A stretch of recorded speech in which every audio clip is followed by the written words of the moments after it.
तो दोस्तों शुरू करते हैं आज की इंफ्रा न्यूज। पहली खबर जो आ रही है वो है मेजर यूएस कंपनी से रिलेटेड जो कि भारत से अपने कपड़े बनवाना चाहते हैं। उनके पहनने वाले कपड़े नहीं बल्कि उनके कस्टमर्स को बेचने वाले कपड़े। यहाँ पर कुछ ब्रांड्स है जीसी पेनी, प्राइमार्क, टेस्को, डीकैथलॉन, टंक्स के क्लोथिंग, गैप और नेक्स्ट जो कि इंडियन रेडीमेड गारमेंट मैन्युफैक्चरर्स के साथ में टाई अप करने के लिए बात कर रहे हैं ताकि भारत से कपड़ा मैन्युफैक्चर हो सके। हालांकि इसमें से कुछ ब्रांड्स ऐसे हैं जो ऑलरेडी भारत में मैन्युफैक्चरिंग कर रहे हैं बड़े स्केल पे, जिनकी फैसिलिटीज यहाँ पे है और ब्रांड्स इंडिया में भी एक्टिव है। लेकिन बांग्लादेश में जो क्राइसिस हो रहा है उसके बाद में जो भारतीय कंपनी ही बांग्लादेश में जाकर फैक्ट्रीज लगा रही थी वो बंद करके फिर से इंडिया में आ रही है, तो टेक्सटाइल ग्रो हो रहा है, जिसके वजह से ये कंपनी सब भारत के साथ में डीलिंग कर रही है अच्छे से अच्छे कॉन्ट्रैक्ट्स मिलने के लिए। होपफुली यहाँ पर बड़े डील्स अगर साइन होते हैं तो बांग्लादेश के मार्केट को बहुत नेगेटिवली अफेक्ट होगा और हमारे मार्केट के अंदर एक मेजर ग्रोथ देखने मिलेगा। अगली खबर दोस्तों जो आ रही वो है एनटीडी से रिलेटेड, जिन्होंने एक न्यू डेटा सेंटर ओपन किया है कलकत्ता के अंदर, जहाँ पर state of the art facilities इन्होंने लॉन्च की है। वैसे 2 डेटा सेंटर्स टोटल है ये एक पार्क के अंदर, और इन्होंने क्या है कि उनका जो डिजिटल बिजनेस ग्रोथ है उसको देखते हुए इन्होंने ये बनाया है। 1 लाख स्क्वायर फीट का ये बिल्डिंग है, 9300 स्क्वायर मीटर के आसपास का, और 9 मेगावाट का फैसिलिटी लोड है और 6 मेगावाट का आईटी लोड है। यहाँ पर कैंपस अगर बात करें पूरा एनटीडी की जितनी जमीन है तो वैसे वो 6 लाख स्क्वायर फीट है, तो यहाँ पे 40 मेगावाट तक की भी जमीन है, तो अच्छा खासा बड़ा डेटा सेंटर कैपेसिटी बढ़ाने का इनका पोटेंशियल है। अगली खबर दोस्तों आईटीसी चेयरमैन से, जिन्होंने अनाउंस किया लॉन्च ऑफ आईटीसी नीमगढ़। तो ये एक cutting edge personal care manufacturing facility जो है जो हावड़ा में लोकेटेड है। तो ये 18वीं मैन्युफैक्चरिंग साइट है आईटीसी की वेस्ट बंगाल में। आप जानते हो आईटीसी उन बड़े कंग्लोमरेट्स में से बची कुछ जो कंपनीज है उनमें से एक है जो अभी भी कोलकाता में से ऑपरेट करती है, अभी भी बंगाल में से ऑपरेट करती है, और यही उनका स्ट्रॉन्ग फील्ड है जहां पर इन्होंने कहा है कि जो आईटीसी के डे केयर प्रोडक्ट्स है ब्यूटी वगैरह के अंदर, सेल्फ हाइजीन वगैरह के, इनका प्रोडक्शन वो करेंगे। नाम इसका नीमगढ़ इसलिए रखा गया है क्योंकि इन्होंने 1000 पेड़ों का नीम का बागान यहाँ पे लगाया है, जहाँ पर ये ना सिर्फ इसके कैंपस को जो है कहीं ना कहीं पे एनहांस करेगा, सस्टेनेबल रखेगा, लेकिन उन्होंने कहा है कि इस कैंपस के अंदर वो रिसर्च एंड डेवलपमेंट करेंगे नीम बेस्ड प्रोडक्ट के लिए फॉर द वर्ल्ड। तो ऑब्वियसली एक बहुत अच्छा इनिशिएटिव है।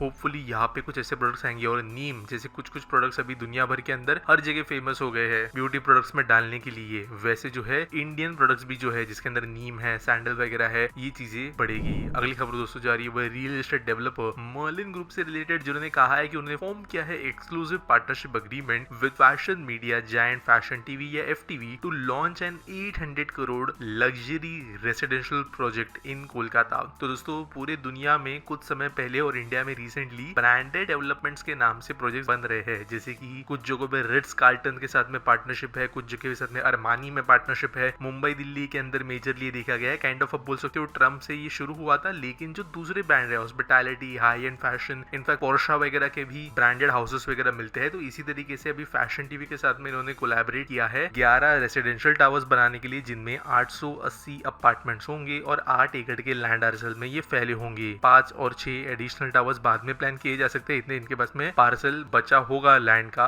और इन्होंने कहा है कि जो बेसिकली मटेरियल्स का यहाँ पे इस्तेमाल होगा वो लग्जरियस होगा in club houses, common areas, landscaping वगैरह। तो देखते हैं किस तरीके से प्रोजेक्ट एग्जीक्यूट होता है, कुछ नया यहाँ पे ट्राई किया जा रहा है। अगली खबर दोस्तों दिल्ली से, जिसके बारे में आप सब लोग को अब तक खबर मिली गई होगी, जहाँ पर यमुना क्लीनअप का काम शुरू हो गया है अंडर लेफ्टिनेंट गवर्नमेंट ऑर्डर। तो दोस्तों आपको पता ही होगा कि बीजेपी जो है ये इलेक्शन जीती कुछ दिन पहले, जिसके बाद में ये ऑर्डर्स दिए गए हैं। हालांकि ये बात भी इसके लिए समझ में आ रही है कि जो रोकथाम चल रही थी, जो ऑपोजिशन क्रिएट किया जा रहा था, ये पॉलिटिकल गेन्स के लिए किया जा रहा था। काम चाहे तो पहले भी हो सकता था, लेकिन आखिर में जो भी हो, यमुना रिवर के क्लीनअप का काम बहुत तेजी से शुरू हुआ है, और काइंड ऑफ ऐसे इंडिकेशंस मिल रहे हैं कि गवर्नमेंट यमुना को ही एक लैंडमार्क बनाना चाहते हैं। यानी फॉर एग्जांपल दिल्ली जो है मेट्रो के लिए एक लैंडमार्क बन गई, और बाद में इलेक्शंस के दौरान जो है वो एक अच्छा पॉजिटिव इंपैक्ट भी लिया है। तो काइंड ऑफ यमुना को इस तरीके से गवर्नमेंट पकड़ सकती है कि इतना जबरदस्त इसे ये क्लीन एंड डेवलप करे कि आगे जाकर इलेक्शन इशू ये बहुत अच्छा बन सके, और अगर ये होगा तो दिल्ली के लिए भी अच्छा ही होगा। अगली खबर दोस्तों मध्य प्रदेश से, जाके चीफ मिनिस्टर के द्वारा अनाउंस किया गया है कि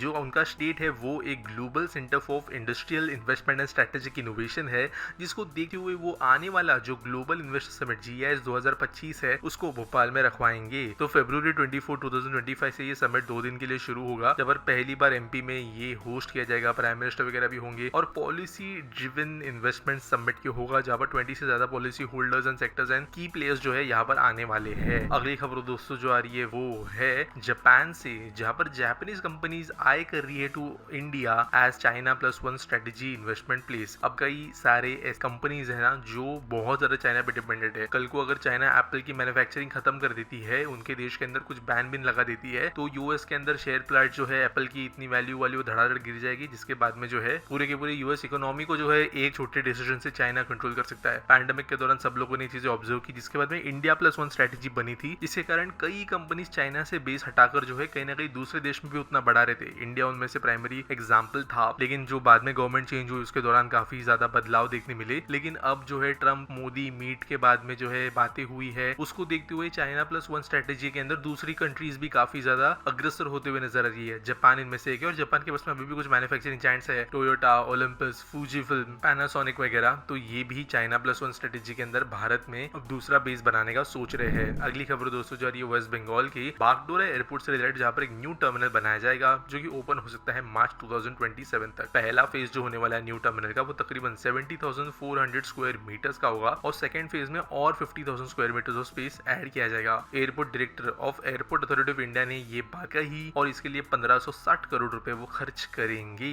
और इंफ्रा साइड पे फोकस किया जाएगा, और टेंडर जो है अवार्ड किया जाएगा दोनों साइड्स के लिए जल्द। तो यहाँ पर ये बिल्डिंग्स जो है तकरीबन जो अभी एग्जिस्टिंग ये काइंड ऑफ रनवे है या एयरस्ट्रिप की बिल्डिंग है, उससे 10 गुना बड़ा होने वाला है। अगली खबर दोस्तों जो आ रही है वो है हमारे सेंट्रल गवर्नमेंट के टनल कनेक्शन से रिलेटेड, जो कि होंगे थ्रू केला पास इन लद्दाख। तो दोस्तों लद्दाख लेह को पैंगोंग लेक के जरिए जोड़ने के लिए बहुत ज्यादा इंपॉर्टेंट है इंफ्रास्ट्रक्चर अपडेट करने के लिए। नुब्रो, सुमदो, क्योतो रोड जो हिमाचल प्रदेश से जाता है, यहाँ पर बहुत ज्यादा इश्यूज आप जानते हो स्ट्रेटेजिक रोड्स में आता है, क्योंकि चाइना बॉर्डर तक ये हमें ले जाता है। लेकिन रोड जो है वेदर से बहुत इफेक्ट होता है, लैंडस्लाइड से इफेक्ट होता है, ज्यादा छोटे रोड यहाँ पे बना नहीं सकते, एनवायरमेंटल इश्यूज इस समय बहुत लेता है। तो बॉर्डर रोड ऑर्गेनाइजेशन ने जो है डीपीआर बनाने का काम लेंगे, वो ऐसा बोला है, और जिसके बाद में क्लैरिटी ऑफ फंडिंग जब आ जाती है तो केला टनल प्रोजेक्ट जो है वो शुरू होगा, जो तकरीबन एक 7 to 8 किलोमीटर लंबी ट्विन ट्यूब टनल होगी, जो 6000 करोड़ से ज्यादा की कॉस्ट की हो सकती है, और गवर्नमेंट इसे बनाकर लेह टू पैंगोंग का ट्रैवल टाइम कम करेगी। अगली खबर आ रही है दिल्ली मेट्रो के और नए एक्सपेंशन से रिलेटेड, जब हरियाणा के सोनीपत के अंदर दिल्ली की मेट्रो का